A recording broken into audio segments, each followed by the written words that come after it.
You are listening to the Grandest Tour by the Cycling Podcast, brought to you by iwoca. Flexible loans built for small businesses. iwoca.co.uk. Today we are at the Giro d'Italia.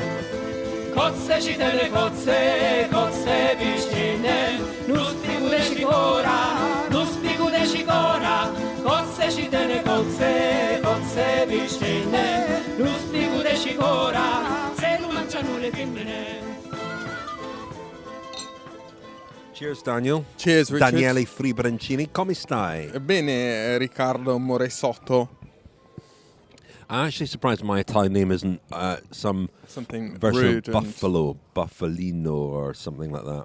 Yeah, I don't know. Yeah, Bisonte or something. Something I thought the other day, should Antonio Nibali be called Baby Shark? Well, he is called Baby Shark. Oh. Is that a dad joke? It really, very much is. Daniel, where are we? Well, where are Rich, we are in Matera. A bit more detail. Well, we're in Matera. We're in one of the central piazze, I think, in Matera, which is the capital city of the Basilicata region. And it's quite extraordinary, isn't it? It is. Supposedly the third oldest city in the world. What? After Jericho and Aleppo. This is, I was reading something earlier, 10,000 years old. Wow, and they use this place as a film set a lot for Old Jerusalem. Is that Yes, correct? The Passion of Christ was filmed here. There's a James Bond film. The next James Bond film that's coming out next year has been filmed here. A lot of films are filmed here, and it's easy to see why, isn't it? What a spectacular location. But Rich, what you wouldn't realise, sitting here, so we're surrounded by this white stone, which is really the hallmark of Matera, this part of Matera. I don't know that there's a name for the stone, Rich, and it begins with a T. Trog something. It's like marble almost. It's so kind of, polished. Let me tell you, troglodyte. Anyway, this part of the city in it's a word the I've 50s and read a lot and never heard said out loud, I think. In not to be confused with pog or rog. No, trog. Anyway, in the 50s, this part of the city was reduced to, or had been reduced to, such a pitiful state that it was kind of considered a bit of an embarrassment for this region and for Italy. It was the poorest place in Italy, pretty much, and everyone who lived here was compulsorily moved out of the city. And this huge, I think the kind of renovation and refurbishment really started gathering steam in the 1980s. And that sort of culminated in 2019 in Matera being one of the 2 European cities of culture. And what a place. It's unbelievable. It is unbelievable. I mean, you don't really have a sense of it as you approach, and there are suburbs to it that are quite normal. But this central part, it's like it's carved out of the stone, isn't it? And our hotel is literally a series of caves, very cleverly sort of engineered and sculpted, with a bit of building to make it habitable. But yeah, we are in a couple of caves. But it's beautiful, absolutely beautiful. And as you were saying as we wandered up here, it's amazing this place isn't better known and more of a destination, because it feels a bit like Venice. It's got that same sort of uniqueness to it. Yes, Rich. And remember a couple of years ago, the Giro, there were a lot of rumours about the Giro starting here. And I think it was pretty much done and dusted for the Giro to start here. And then there was some kind of dispute with local authorities or something along those lines, as we've seen before with Grandi Partenze. And it didn't happen. But what a place it would have been for the Giro start. And, somewhere that I'm sure RCS were absolutely delighted to show off today. The drone shots were absolutely, the helicopter shots were absolutely extraordinary. There were a few photographers on the race who were a bit frustrated because it's quite a difficult place to get a good look at, certainly from the race route today. Maybe tomorrow morning will be different. But, it's quite impenetrable, this section of the city, which is sort of cut out of the caves, cut out of the stone. You can't can't bring a car in here, which I suppose adds to the ambience, the lovely ambience. And Rich, we've got a couple of nice glasses. Well, I've seen you've almost drained yours already. I'm not very good. I'm not very disciplined. Well, I think you've got a Negro Amaro there, and I've got a Primitivo, both wines generally associated with Puglia, and we're very close to Puglia. We're going into Puglia tomorrow, but there's a lot in common between this part of Basilicata and Puglia. We'll touch on that later, particularly from a gastronomic point of view. I'm just trying to imagine a stage start here. Well, the stage is starting here, but I don't think it's coming right into the centre. But twisty streets, polished stones, quite uneven surfaces, perfect for a neutralised section. Oh, God. Anyway, stage 6 today from Castrovillari to Matera, 188 kilometres. The usual attacks at the start, a breakaway formed before 10 kilometres were on the clock. Vini Zabuz, Marco Frapporti was there. Matteo Bais, we've seen him already, as we have with Frapporti, from Androni Giocattoli. Androni Giocattoli got a man in the break. Well, get out. Let's hear, shall we, from the man maestro, pulling the puppet strings. La Penna Bianca, the white feather, as we're now calling him. Gianni Savio. Sorry for my English, always very, very bad. Sorry. What about the new nickname, La Penna Bianca? Has anyone used that? Okay. Gianni, what stage are we? 5th stage, is it? Or 6th stage? Castrovillari, Matera, the formation today for Androni Giocattoli Sidermec. Okay, today we will have 6-2. Not 6-1-1. 2 days or a few days ago it was 6-1-1. 6-2 for the reason that we have one rider, Ravanelli, who is not in good condition. So he is recuperating. And the other are the same that in this day there was in breakaway, because we have had in the 4th stage 4 our riders in the breakaway. So, as always, every year you do this at the Giro. So they must continue. It's not easy. Today is difficult, because today the start is with the hill, and so we will see. Well, that was Gianni Savio playing a 6-2 formation today, which was, obvious to everybody watching. Well, I didn't want to interrogate Gianni too much, but I was slightly confused by his formation today, because he said Ravanelli was in such bad form that he had to basically be sort of benched almost. It was almost a 5-1 that they were playing. Sorry, a 5-2 that they were playing today, or maybe a 6-1. But I don't really know where Ravanelli fitted in. It's best to keep the mystery, I think, as far as his formations are concerned. But what a record they've got, as they do every year, of getting guys into the breakaway. Filippo Zana was there from Bardiani as well, and one World Tour rider, Jimmy Whelan from EF Pro Cycling. Let's actually hear at this point from one of our diarists, James Knox of Deceuninck-Quickstep, who sent us in his diary tonight with quite an interesting insight into how the break formed and what they, as the team with the pink jersey, wanted out of the break and out of the day. That's stage 6, done and dusted. On the bus now, still heading north. We've moved out of Calabria. Can't remember what the new area is called. I put it on my Instagram, but I've already forgotten, never mind. Today was pretty straightforward. The best moment and the saving grace of the day was getting to kilometre 0, and with us boys and Bora, we sort of let a few riders through and then immediately blocked the road. Bit of stress, making sure no one else got through. Bit of a strange part of cycling, obviously, because basically have to just sort of block the road. Yeah, it's simple as it sounds. Close any gaps if anyone's going to try and squeeze through or squeeze on the edge of the road. Put them in the gutter or stop them squeezing through. So yeah, can be a bit rough and tumble, but I guess it's part of the game and sort of done fairly, no issues. Which I think it was fine today. A lot of happy bike riders, seeing a relatively easy break going up the road and no big stress. We were quite happy just to let them go, and then Bora took over and we got over the hills and did a big job bringing it back, because it was up to almost 10 minutes But yeah, a couple of their boys really put the hammer down. Yeah, we had a chaotic last few K. Quite a lot of drags on that main road to get to Matera, I think we finished in today. But yeah, tried to stay with Joao. Was behind him just in case I had to give him a bike or anything, because I think I'm just about the best guy in the team for that.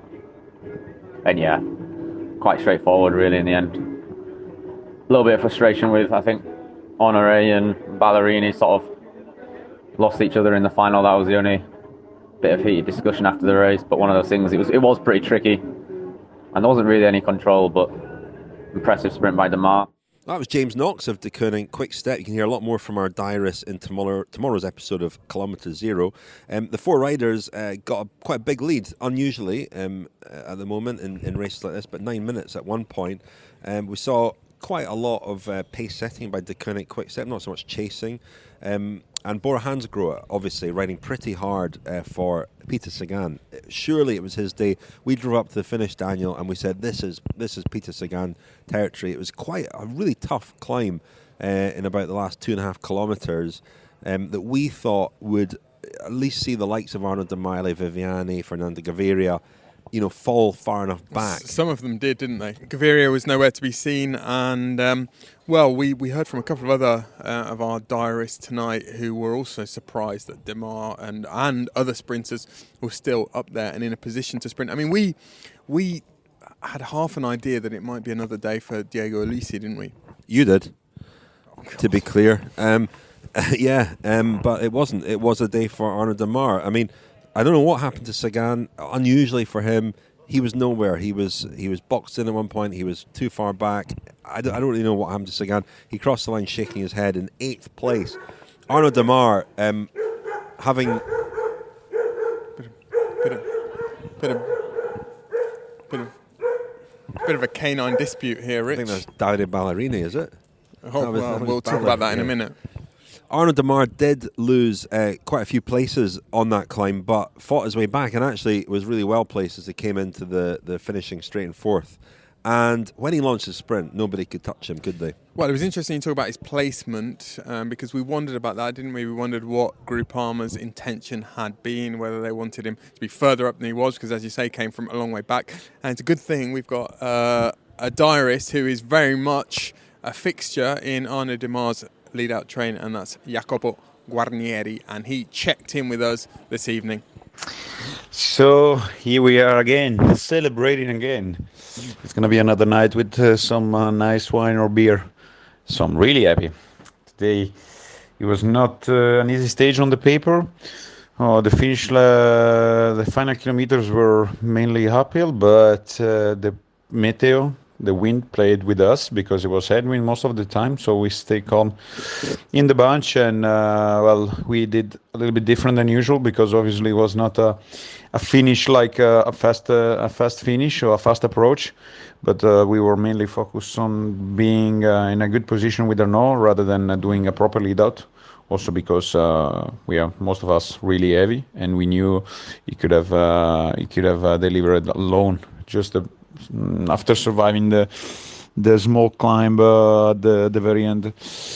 And we're all happy. We were actually, when we started the Giro, we were hoping to get the flat stages, but we didn't have yet one, and we already 2 victories. So tomorrow is going to be another day to try with a lot of wind. So we're really excited. We are on a high, and we will try to continue this way for sure.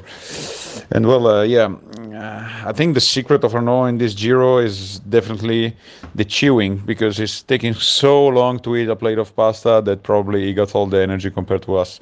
And so every time he sits on the table, he will be the last for sure, at least 30 minutes after us. And no, he's a super kind guy, and but really motivated once on the bike, and this is clearly his year for sure. Compared to before the lockdown, we are all in a really good shape because also the team behind him is pretty fit, and I think it thanks for a couple of things. For sure, our team was not struggling with the sponsorship, and we were not on a pressure to do some let's say, useless results on some virtual races, which was funny to fill the blank spaces during the lockdown. But yeah, the important races was the important point was August and the start of the second part of the season. So the team really gave us all the necessary to be quiet at home, to be relaxed, and to have an approach that allow us to be in top shape for August and the rest of the short season. So I think it's going pretty well, and at the moment is with 12 victories. So since the beginning of the second part, he got 12 victories, and it's an impressive run. And yeah, we are all on a high, because when you have a leader such him, you're just want to push way more than what you are able. So yeah, I think it's almost time to get a massage here, and I will have a nice beer tonight, and tomorrow we are looking forward to do something good again. It's not gonna be easy because it's windy, and when you have pressure, it's less easy. Today we didn't pull, and it was super good. But tomorrow, yeah, it's gonna be on us, and yeah, we will try again and see what's coming. That was Jacopo Guarnieri, very important member of Arnaud Démare's lead-out train, and well, they've got really some really interesting points made by him, especially the one about the pasta. The pasta and also the slow chewing. Yeah, very slow chewing. Is the secret. Maybe Sagan has been wolfing down his ravioli. I think I'm probably guilty of that as well. My approach to pasta is similar to my approach to red wine. Maybe that's the issue. That could be the issue. But yeah, Démare was a very, very convincing winner. Didn't do a Julian Alaphilippe. Although he was a couple lengths clear, he waited until he was actually crossing line. Of course, it was very close to the day, wasn't it? Not at all today. He was alone in the frame with Michael Matthews second. Fabio Fellini was third after a lead-out from Jakob Fuglsang. There weren't many kind of pure sprinters up there at all. But what a great position for Groupama to be in. As Jacopo said there, they didn't even really consider the two stages that Démare has already won to be the pure sprints. So they're really two bonuses. And tomorrow we've got the first really flat billiard table sprint. So they're in great shape after just a few days of the Giro. But Rich, we witnessed an interesting scene at the finish, didn't we? We sort of saw some statesmen of the Italian peloton kind of rounding on a gentleman in a Ciclamino jersey, but it wasn't Peter Sagan in the Ciclamino jersey. It was Filippo Fiorelli, who we heard from a few days ago, the rider from Palermo, and Brambilla was having a go at him, Pozzovivo was having a go at him, and Davide Ballerini was very upset. He had to be held back, it looked like. Very upset, wasn't he? And we've done a bit of sleuthing on this, and we've also watched the replay a couple of times, and Fiorelli seemed to be slightly erratic in his sprint. He's the sort of fast, sort of scattista puncher kind of rider who's been nominated by Bardiani. I mean, we call Groupama the rugby team and CCC the basketball team. We compared Bardiani to not a team of jockeys, but what do you get? Flock. A herd of jockeys. I don't think so. We need a bit of help on that. Anyway, yes. They're quite small. They're quite diminutive, aren't they? And Fiorelli himself is not a big guy, but he seems to be the fastest that they've got for this kind of finish. And apparently there were already a few riders upset with the way he rode in the finale in Agrigento a few days ago, and today again he was slightly erratic, but first year pro, and we covered his story a little bit the other day. He's a guy who came to cycling very late, probably quite excited to be riding the Giro d'Italia, and maybe just excited to visit Matera. Maybe that's also possible. We are. That's possible. So anyway, hopefully, everyone will be friends again tomorrow morning. Yeah. GC, no changes. Joao Almeida had a little crash today, actually. Brandon McNulty rode into him, but he's okay, and he is still in the pink jersey. Arnaud Démare now is in the points jersey, taking that from Peter Sagan. Still Joao Almeida also in the young riders jersey. I heard a few people refer to a Nibali attack today. Well, it didn't look like an attack to me. He went to the front. I think they were trying to keep out trouble, weren't they? I thought so. And, yesterday on the run-in to Camigliatello, Silano, he was also at the front, wasn't he? And, he talked about that after the stage yesterday. He said he didn't know the road, and he wanted simply to get a good look at the road. And I think he'd assumed that Domenico Pozzovivo, who's from this region, knew the finale yesterday, so he tried to stay as close as possible to Pozzovivo. Today, we talked, didn't we, a few days ago about how a lot of teams have not done the recce's that they would usually do of Grand Tour stages for this Giro, and it may also have been a case of that again. Nibali, all the riders look now on Google Earth and they have good intel from their teams, but it may just have been a case of him wanting open road. Final jersey, King of the Mountains, Filippo Ganna still in that. We saw him put in a big turn towards the finish. Think Ganna can hold on to that jersey to Milan? I don't think so, but La Gazzetta dello Sport today was full of speculation about whether Ganna can one day win the Giro, win the Tour de France. Comparisons with Miguel Indurain, Dario Cioni, the Ineos Direct Sportive, trying to sort of temper some of that hype and saying, well, we'll see how he gets on the rest of the Giro. But there were a few people throwing their hat in the ring, sort of saying that Ganna could one day, become... Well, the great Francois Thomazeau always says that time trialists win the Tour de France. Or certainly there are multiple winners of the Tour de France.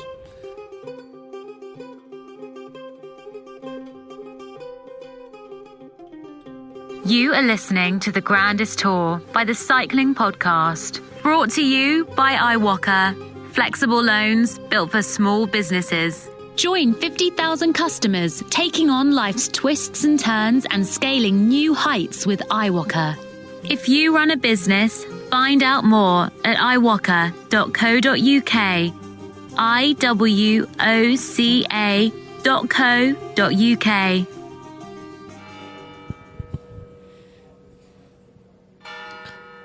The bell tolls, Daniel. What does it toll for? I don't know, Richard. I don't know. Dinner, maybe? Yeah. Possibly. What are we looking forward to today? Well, as I said, we're gonna explore. We're gonna touch on the culinary links between Basilicata and Puglia later. But I've been told by my friends from this region, this neck of the woods, to expect similar food to what we would get in Puglia. So maybe orecchiette, famous here, the lovely sort of ear-shaped pasta. I like that. Yeah. I like that a lot. I'll be chewing that very slowly because it's often quite hard. It can be, yeah. It's quite difficult to cook, quite difficult to get right. At this point, we should say a big thank you to our title sponsor, iwoca. We're very grateful to them for their support. And if you run a small business, do go to iwoca.co.uk to find out how they can support you. They offer loans and CBILS, that's Coronavirus Business Interruption Loan Scheme. Loans they've been accredited by the British Business Bank to offer them. So they can help you if you run a small business.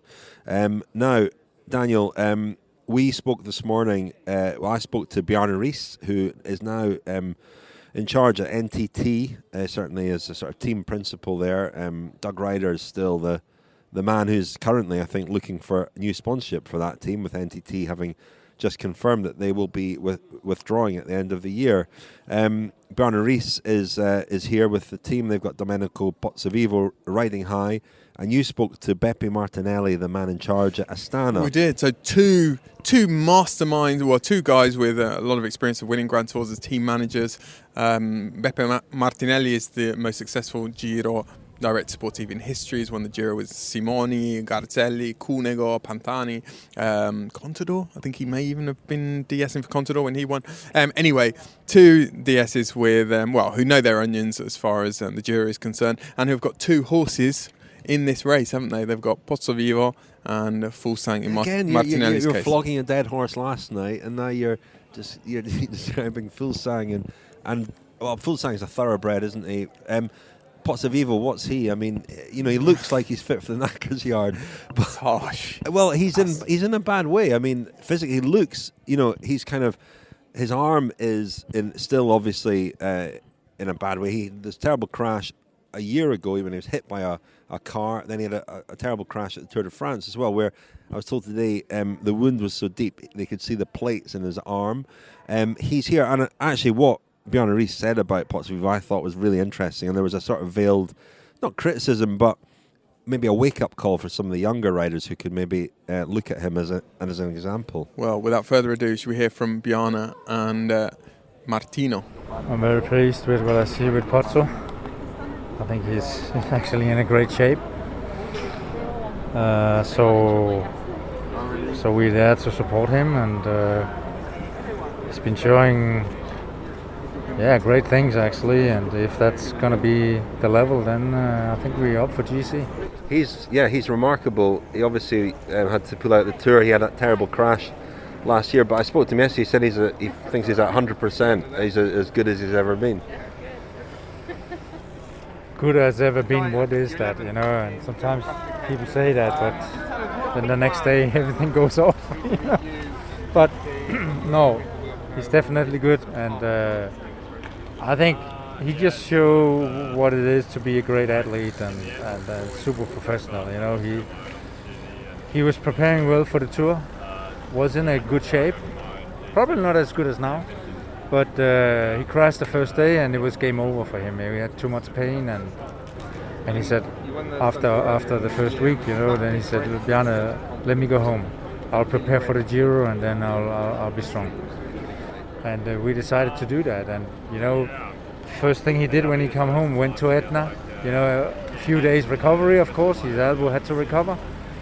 He went to Etna, go on training camp, and was training very, very hard and stayed super professional, and I think that just tells everything about him.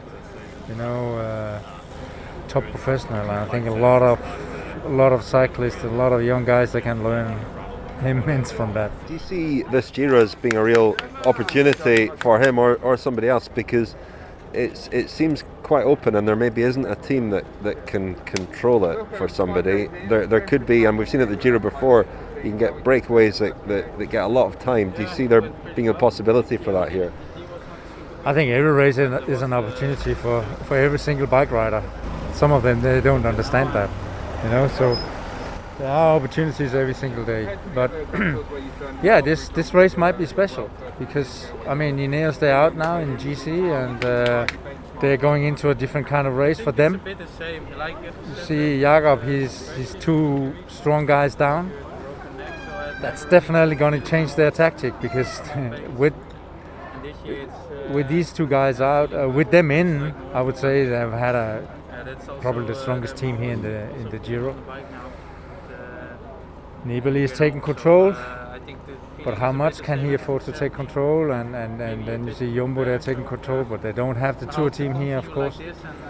So, and then there's a lot of other teams that go for stages, and it's going to be hard to actually control. Meaning that gives opportunities. And then you need to stay alert on that. Ma sì, se torno indietro un po' con la mente all'inizio del Giro è stato sicuramente molto difficile. If I cast my mind back a few days to the start of the Giro, yes, it's been tough. That said, we've got a leader that we're committed to, and we'll keep going. Of course, if Lopez and Vlasov were still here, it'd be a different race for us. But we're adapting and looking forward, because it's going to be really hard in the last week. We're trying to economise by doing the absolute bare minimum.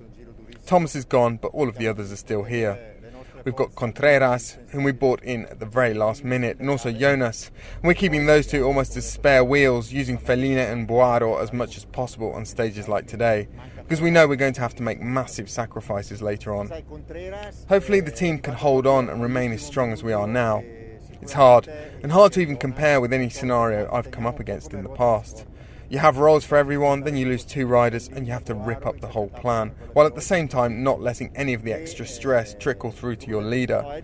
He has to go to bed at night knowing he's protected. You have to also somehow emphasise the weaknesses of the other teams while capitalising on their work. That's sort of what we're doing now. I also said from the start that it would be hard to race a Giro like this in October. The season's been incredibly intense, and teams have come here with the resources they have left. A lot of teams have struggled to find their 7th and 8th man. Some teams also have one eye on the Vuelta. Consequently, I think we're going to get a bit of a crazy race. The last week will be wild. hai capito? Perciò io credo che sarà una corsa un po' pazza.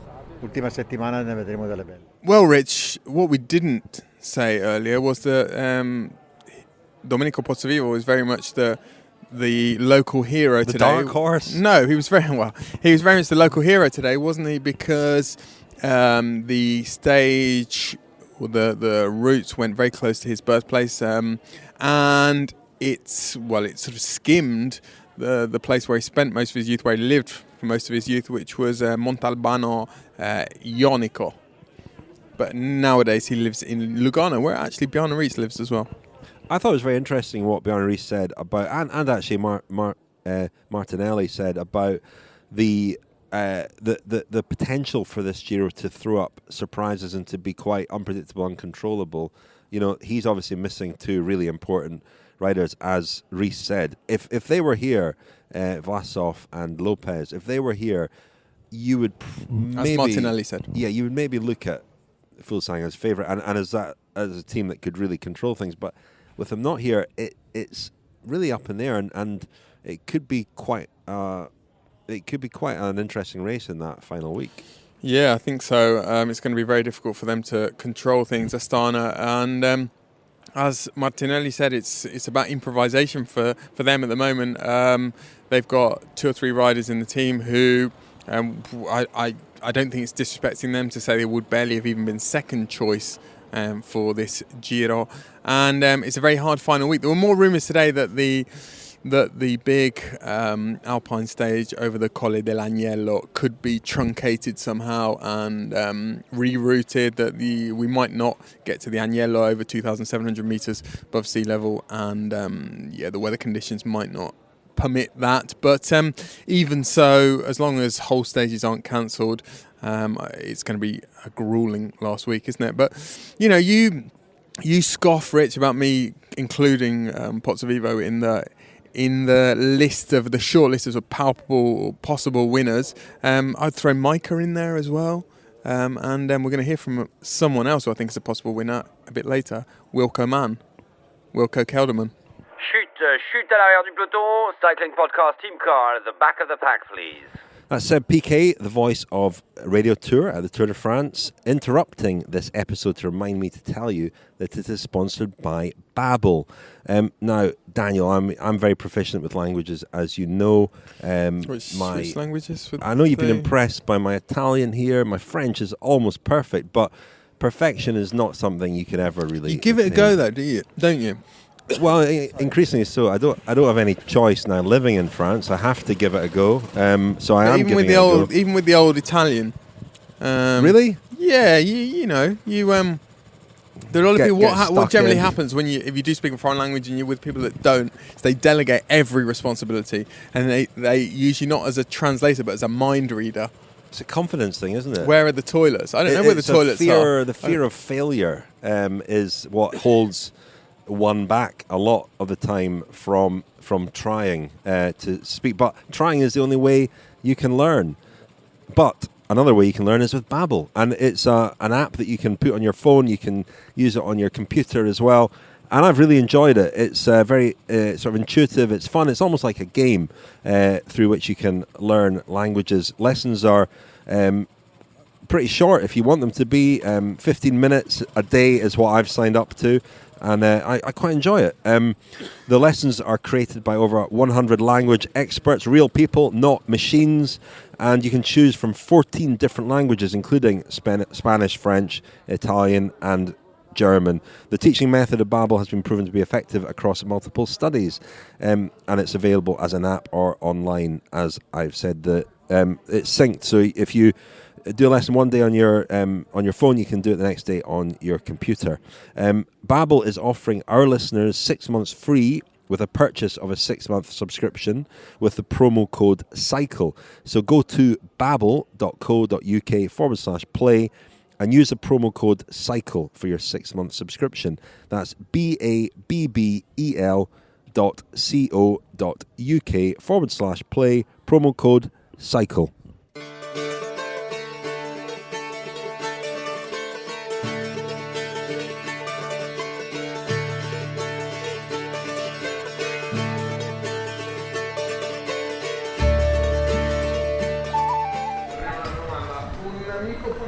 parlato dell'espressino che si fa in questa zona. Cosa sarebbe? Del caffè con un po' di latte, molto a schiuma. So rich. Espressini. So what's an espressino? Do you know what an espressino is? Well, Should be like a small- macchiato. Caffè Sì. macchiato è più piccolo. So she says a macchiato is smaller. Al sud si chiama espressino, al nord marocchino. o mocaccino anche, se va a Torino. Chiarissimo. Prego.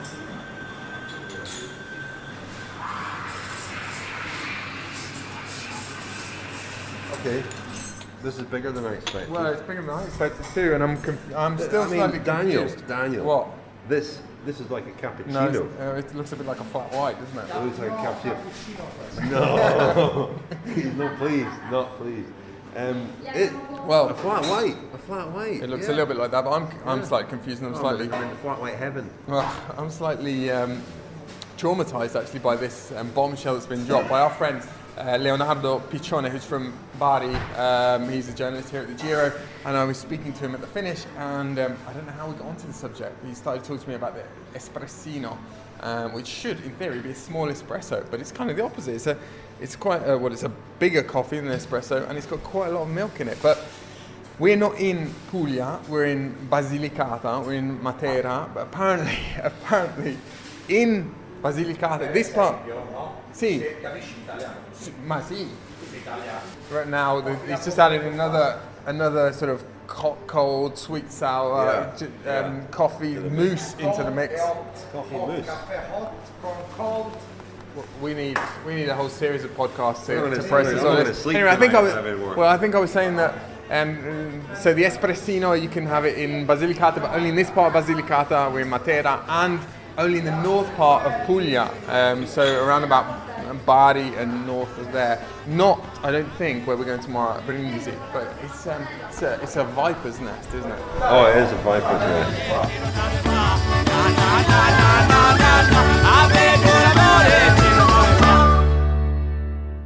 Well, you learn something new every day, Daniel. I think even the espressino was new to even you. Well, Rich, you talked about learning languages. The language of coffee can be quite impenetrable at times when one is in Italy, and that all came about because of a conversation with our friend Leonardo Piccione, who's also doing podcasts for the Giro, the official podcast, not like us, we're sort of rogue guerrilla podcast.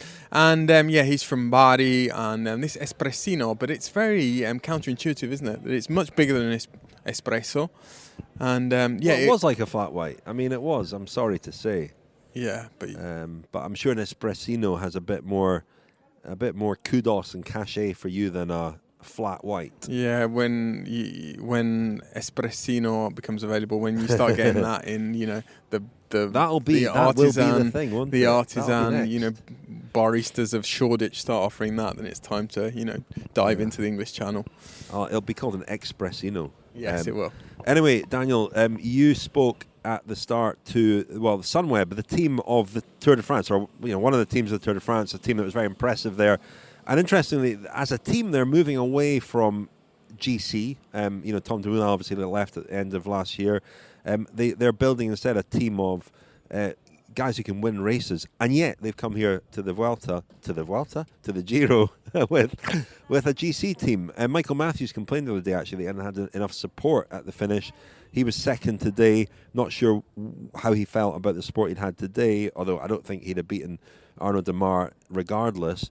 But really, their focus is on Wilco Kelderman. Wilco Man, as he's known. Yeah, a rider. He's leaving. He is. He's going to Bora and Hansgrohe next year, but a rider we've sort of admired for several years and thought that really everything is in place for him to challenge for major tours, except he's had a lot of bad luck. A bit like Geraint Thomas, he's crashed a lot. I think he's had 4. I don't know whether he's broken his shoulder 4 times, but he's had major issues with one shoulder, a bit like Ben Swift actually, and that's really hampered him. But he is full of confidence. You can see it. You could see it yesterday when he was sprinting for the bonus seconds. I think he got 4th in the end yesterday, and. Yeah, he's someone who I think has got a genuine chance of winning this race, and he's been ably supported by the young Australian 24-year-old Jai Hindley, who has been a pro for quite a long time now, but still only 24, and someone with real potential. He finished second in the Tour of Poland last year. He won the Sun Tour earlier this year, and he's also riding pretty high in general classification himself, just outside the top 10. So I spoke to them both this morning. So Jai, you're 11th in general classification. Just tell us, what's the plan vis-a-vis you and GC? Are you only here for Wilco, or is there sort of half a chance for you in this race? Yeah, it's sort of like in the end it's full in for Wilco, but I've also got my own opportunity and can also try go for my own GC ambition without like a whole heap of pressure off the team, which is super nice. And you won the Sun Tour earlier in the year. I mean, was that a big breakthrough in terms of confidence and feeling ready to lead the team in GC in a big stage race? I mean, it's always just nice to get to get your hands in the air, especially like early on in the season. And it gave like a lot of confidence before like coming over to Europe. But then it's a bit of a disaster year with the COVID and stuff for the season. But it was like I said, it's just nice to get the win and get like a run on the board early, you know. So I was pretty happy with that. So Wilco, 5 days in, going pretty well for you by the looks of things. How would you assess the first few days? Yeah, went pretty well. Actually, only the TT was not super good, but there was just the circumstances of the wind and everything. So till now, I'm pretty happy with the feeling. Yeah. And compared to the other Grand Tours where you've done well, for example, the Vuelta a couple of years ago where you were nearly on the podium, I mean, how would you describe your sort of form and sensations compared to a benchmark like that? I think it's a bit the same. Like the last few years had a bit of a setback with some crashes and injuries. Last year I had a broken neck, so I had never really the good feeling and always some small pains. And this year it's feeling good, just like normal. And that's also that I'm always also feeling on the bike now with in general. So I think the feeling is a bit the same as 2017, maybe a bit even better. So I hope to continue like this and to do a good GC. Just looking at some of the interviews of some of the other GC guys like Pozzovivo, it sounds as though he's almost looking around here and he maybe came thinking he might finish in the top 5, but he's looking around and thinking, well, there's no one really here that I should be afraid of. Do you feel the same way? No, I'm afraid is a big word. It's more like there are a few guys who are really competing a bit on the same level, are really strong, like Vogelsang and with Nibali and Kruiswijk and Maika, they are really strong. So I think it's a bit like a group of 7-8 guys who are really strong, and that's what it is. It's not being scared of someone. And just lastly, Wilco, there aren't the strong teams here that maybe were at the Tour de France. Astana have already lost guys. A lot of people are saying it's going to be a bit of a crazy race. Do you see that as an opportunity or something to be afraid of if there's no control on the race in the last week? Could that work in your favour, or is it going to more likely work against you? It's hard to say. It's also probably the feeling what you have in the last week. If you have really good legs, then you can force something. But we have also quite a good team with Jai and quite some good climbers. So I'm really happy with the team here, and I think we can do also something. But we see there is not really one team who can control the race properly, like Ineos is doing or Jumbo in the Tour. So we'll see. It will be more like a tactic race than normal. The Cycling Podcast is supported by Science in Sport. Science in Sport. Fueled by science. Thank you very much to Science in Sport for their support of the Cycling Podcast. If you want 25% off all your Science in Sport products, go to scienceinsport.com and enter the code, not even going to ask Daniel, SISCP25. SISCP25 at scienceinsport.com. And before the break there, we heard from Wilco Man and Jai Hindley. If you're the Shark, if you're Vincenzo Nibali, are you worried about Wilco Man? I think so, because as we said earlier, that final week has the potential. I mean, Nibali's record in the final week is really good, but there's just that. I think having the two of them as well is an interesting scenario.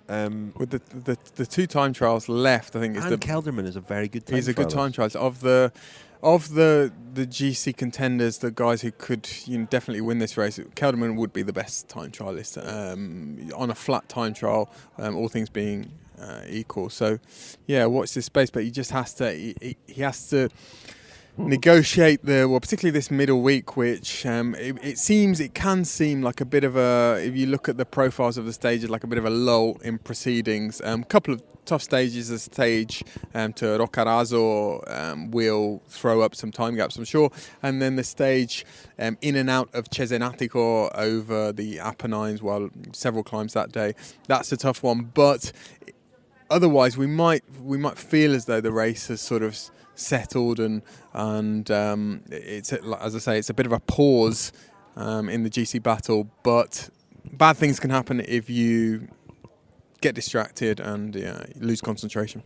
Well, I mean, it's not just Jai Hindley. Sam Oman, is also on that team. Another rider who's leaving for Jumbo-Visma, but I'm not sure how well he's going. He's had a lot of health problems last couple of years, but 2 years ago he looked like the next Dutch superstar of Grand Tour stage racing, and I'm sure he could be an extremely useful teammate as well for Kelderman. So they've got some options, I think. Sunweb. Any other business from today, Daniel? Well, Rich, tomorrow we're going into Puglia, as I've mentioned a couple of times already. Brindisi we're going to. Now, the most famous episode, Giro d'Italia related episode to do with Brindisi, occurred in 1996, and this was the supposed alleged foiled drugs raid when the Giro started in Athens, and there was a story that was reported. Well, it was reported mainly a few months after the Giro that the Italian police were waiting for the race caravan in Brindisi, where they were going to dock after the couple of days in Greece. And there was some kind of leak. The teams found out, and they sent all their vehicles, the soigneurs, the mechanics, went via basically the Balkans, basically Albania, Croatia, Slovenia, and came all the way down to Brindisi to avoid being apprehended by the NAS, the Italian drug police. And it's often said in Italian cycling that this could have been Festina 2 years before the Festina scandal actually happened. Yeah, awkward segue here, but I was going to plug Mitch Docker's new episode with Kevin Sprouse, the team doctor at EF Pro Cycling. There's none of that in this episode, but it's a fascinating insight into his job as a doctor on a World Tour team. And we had to listen to that today. Daniel fell asleep, actually, but I'm sure he'll catch up with it later. And it was genuinely very interesting. That's the latest episode of Life in the Peloton with Mitch Docker. We've also got a new episode of Kilometre Zero going out tomorrow. The next instalment of the Riders' Diaries. There's a lot in there from James Knox and Nathan Haas on pasta and other things. A lot of dogs here as well, fighting with each other. But Kilometre Zero, sponsored by Zwift. Very grateful to them for their support of our Kilometre Zero series at the Tour de France and here at the Grandest Tour. So tune in to that tomorrow. Before we go, anything else, Daniel? Well, Rich, you mentioned pasta, and I'm just looking at the menu from the restaurant where we're due to eat in about half an hour in Matera, and this is one that we found on the Espresso Guide, which is our sort of Bible for restaurants on the Giro d'Italia. And the problem with, we mentioned languages earlier, and there's always an expectation that if you do speak a language, you'll be able to perfectly interpret and translate everything that's on a menu. But it's very difficult because there are often regional terms used and things that you've not come across before. For example, among the pasta dishes tonight, there's fascine di zitti alla Bacchus. I've got no idea what that is. Sounds great, though.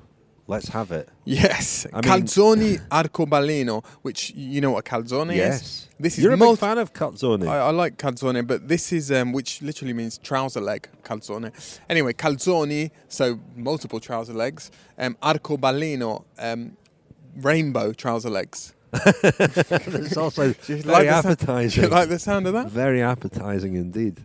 Yeah. Oh, can't wait. Excellent. Before we go, let's say a few thank yous to friends of the podcast. If you want to sign up as a friend of the podcast, support what we do, and get access to exclusive episodes, go to thecyclingpodcast.com. If you go to shop as well, you can get a copy of our book, The Grand Tour Diaries, or a fantastic Cycling Podcast jersey, cycling jersey, made by Katusha. They're beautiful, and we're selling them directly, so go to thecyclingpodcast.com. Thanks from me to Christopher Troop, W.H. Simpson, Jeremy Peacock, Andrew Sides, Tom Woodward, Ed Schroeder, and Rob Bathgate. And from me to Damon White, Mark Donaldson, Chris Smith, Daniel Hawkins, Daniel Navarrete, Daniel Ernst, and Michael Kramer. 3 Daniels in a row there. Wow. Amazing. Rich, final thing. Last night we talked about our food, didn't we, before we signed off.